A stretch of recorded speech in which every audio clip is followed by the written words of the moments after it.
Son las 7 de la mañana con 7 minutos. Bienvenidos a quienes se suman a esta tercera hora informativa de la rotativa del aire. César Espinosa en Arequipa, Joana Castro en Lima, los estamos acompañando más temprano y se los recordamos, les contamos que el presidente electo de Chile, José Antonio Kast, se encuentra en territorio peruano, tiene reuniones con empresarios, tiene reuniones cerca del mediodía en el Ejecutivo en Palacio de Gobierno con el presidente de la República, José Gerí. Y uno de los principales temas, o por lo menos lo que se ha conocido de la agenda, es esta intención de un corredor humanitario, de que ciudadanos extranjeros, sobre todo ciudadanos venezolanos, salgan del país, quienes no están en la condición regular, ordenada, y regresen. Recuerden que desde la posición del presidente José Gerí se ha dicho también que se van a dar facilidades a aquellos ciudadanos, en este caso con los documentos en regla o no, para que puedan retornar a Venezuela. Pero hay otros puntos, por supuesto, en medio de esta agenda y reunión cerca del mediodía. Vamos a conversar de este tema con Neida Colmenares. Ella es académica y doctora en Gobierno y Políticas Públicas de la Universidad de Santiago de Chile y, por cierto, también es miembro de la Asociación Venezolanos en Chile. Neida, bienvenida a RPP. Muy buenos días. Hola, buenos días. Muchas gracias por la invitación. Bienvenida, buenos días.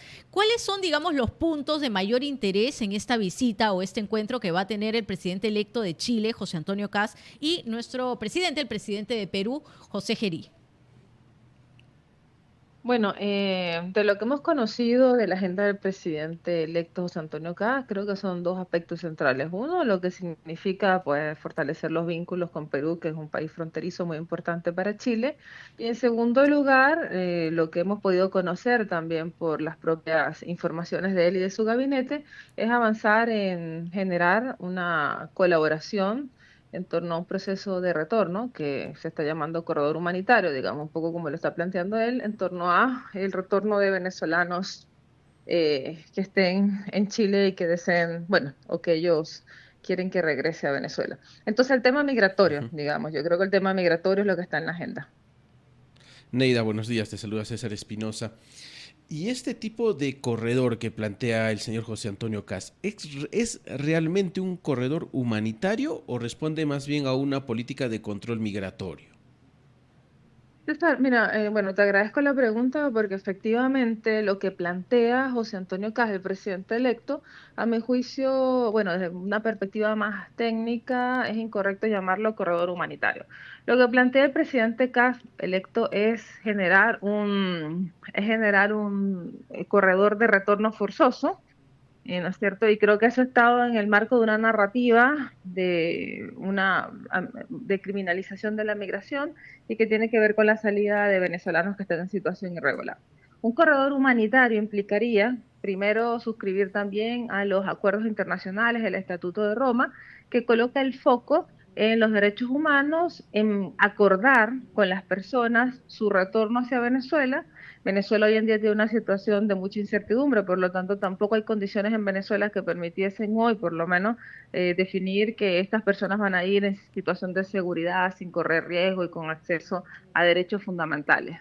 Uh-huh. Y por lo tanto, digamos que es una propuesta que preocupa muchísimo a actores académicos, organizaciones de la sociedad civil, porque pareciera que es una propuesta realmente pues muy inviable de implementar y que además sigue colocando el foco en una migración vinculada a crimen organizado y no necesariamente una discusión basada en derechos fundamentales y que tenga también características de mecanismos viables de implementar en el caso de que se pudiese avanzar hacia un proceso de retorno a Venezuela con características de retorno, digamos, de corredor humanitario. Uh-huh. En ese proceso, Perú, por supuesto, tiene un rol clave, fundamental.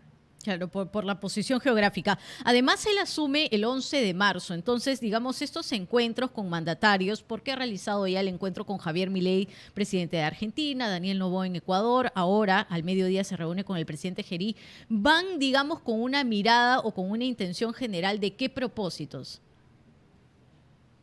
Bueno, el presidente electo Kast ha sido bien activo desde yo te diría es el día uno, ¿cierto?, de que se conocieron los resultados electorales. Yo creo que el presidente Kast lo que uno puede visualizar es una agenda política que de todas luces busca tratar de avanzar en algún nivel de coordinación que permita avanzar hacia su propuesta. Pero la verdad es que lo que se plantea no tiene características de viabilidad técnica de poder implementarse en el corto plazo. Y lo otro que también creo que busca un poco controlar la agenda política y afianzar también vínculos de cooperación y de coordinación con los países fronterizos de Chile, que creo que también es algo muy importante y que tiene también tomada la agenda acá en el país. Claro, ahora entendemos que esta intención justamente de reunirse con los mandatarios de estos países relacionado a esta propuesta que él denomina un corredor humanitario, y tú lo mencionabas, ¿no? Es una respuesta a la criminalidad que también se vive en Chile. ¿Cómo ha crecido justamente la criminalidad en Chile vinculada justamente a la presencia de ciudadanos extranjeros? Bueno, o sea, yo lo que quisiera decir es que efectivamente los datos muestran, o sea, la evidencia académica es que si bien en Chile hay un tipo de crimen que ha, digamos, que ha aumentado y que está concentrado en la zona fronteriza, en los hechos de violencia, la verdad es que la evidencia académica no es contundente en señalar que sea la migración, y en este caso la migración forzada, que incluye a las personas en situación de vulnerabilidad que han ingresado por pasos no habilitados, un factor que explique, digamos, un aumento de la criminalidad. Yo creo que esa narrativa, digamos, es parte de una narrativa, una retórica que se ha instalado en la percepción ciudadana, pero que muy responsablemente como investigadora en migraciones no tiene un sustento académico. Ujú. Lo que sí creo que es importante, ¿no es cierto?, es que tenemos en el país, en Chile hay 19 millones de personas, ustedes lo saben, 9% de la población es migrante, si estamos hablando de 1.600.000 personas, y de ese 1.600.000, cerca de 700.000 personas, a lo menos son venezolanas.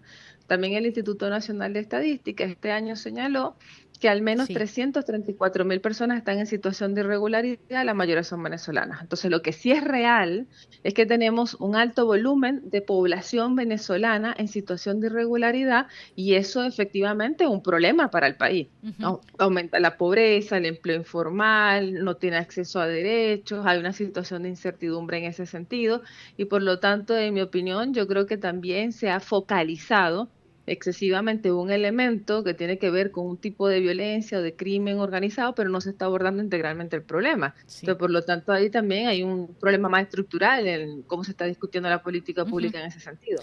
Estamos conversando con Neida Colmenares, ella también es miembro de la Asociación Venezolanos en Chile, lo decíamos al inicio de la entrevista. Neida, preguntarte un poco quizá también tu reacción y tu mirada, digamos, personal con lo que ha señalado Donald Trump tras la captura de Nicolás Maduro, porque Trump ha asegurado que Venezuela va a entregar 50 millones de barriles de petróleo a Estados Unidos, pero además lo que ha señalado es que él, es decir, Estados Unidos, y él va a administrar el dinero de la venta del petróleo que le va a entregar Venezuela. ¿Cómo toman, digamos, Sí. esto? Porque, a ver, la captura de Maduro ha traído una palabra que se repite mucho, petróleo, petróleo, petróleo, y se han dado reuniones en la OEA, se ha dado también un consejo justamente de sesión extraordinaria en la ONU, diciendo se tiene que ir a un tránsito, sí, de gobierno, pero de manera democrática y también pensando en los recursos que tiene Venezuela.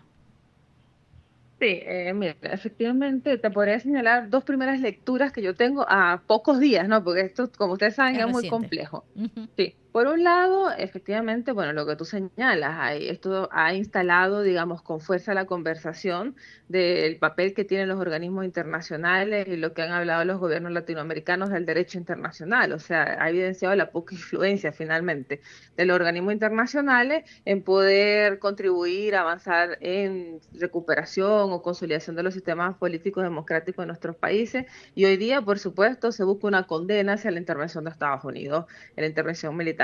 Yo creo que ese es un ámbito que requiere más reflexión, que es un ámbito importante y que sin duda nos pone a conversar sobre la Carta de Naciones Unidas y el uso ilegítimo de la fuerza. Pero yéndome al caso venezolano y a la interpretación que yo puedo dar en ese sentido, bueno, yo creo que ahí mi lectura es que el chavismo está en una situación muy compleja. Yo no creo, no es mi interpretación, que uno deba, digamos, asumir en estos 4 días que esto significa una continuidad del chavismo. La captura o la extracción en el lenguaje de Estados Unidos de Nicolás Maduro significa un hecho muy importante, digamos, para la sociedad venezolana, porque significa que la principal figura de una estructura criminal y de la dictadura venezolana Ujú. hoy en día está enfrentando un inicio de un proceso judicial que tiene muchas expectativas para que salga a la luz no solamente el tema del narcotráfico, sino que permite habilitar también otros dispositivos normativos para empezar a investigar sobre los crímenes de lesa humanidad que están en conocimiento de la Corte Penal Internacional. Fíjense ustedes que por lo menos acá en Chile, conocen ustedes el caso de Ronald Ojeda, el exteniente, ¿no es cierto?, que fue asesinado, y el Ministerio Público de Chile ha dicho que a través de sus investigaciones tienen evidencia que relaciona a las personas que asesinaron al exteniente Ojeda, refugiado político venezolano en Chile, con Diosdado Cabello, y que se está analizando en este momento en Chile comunicarse con la Cancillería norteamericana para poder, ¿no es cierto?, entrevistar a Nicolás Maduro. Eso era impensable, digamos, el jueves pasado. Entonces, por lo tanto, se ha habilitado todo un dispositivo normativo debido proceso que es muy importante. Y lo otro es que Delcy Rodríguez, que es parte de la continuidad de esta estructura criminal, también tiene una narrativa que es la narrativa propia del chavismo. Narrativas grandilocuentes, confusas, que buscan ganar siempre tiempo, que no cumplen los acuerdos. Pero ella hoy, por ejemplo, para hablar de un hecho concreto hoy, tiene que dar explicación a su sector, que está tratando de rearticularse en Venezuela, pero que yo creo que está con graves problemas de gobernabilidad interna, si le van a dar o no le van a dar los 30 o 50 millones de barriles de petróleo de alta calidad que acaba de decir Donald Trump, que los buques que salieron van hacia Venezuela. Yo creo que lo van a hacer, pero ellos siguen insistiendo con una narrativa antiimperialista como si ellos estuvieran todavía en el poder, y yo creo que la verdad la situación es mucho más compleja que decir que el chavismo continúa. Como si el panorama fuera el de la semana pasada. Neida, muchas gracias por tu tiempo, por este diálogo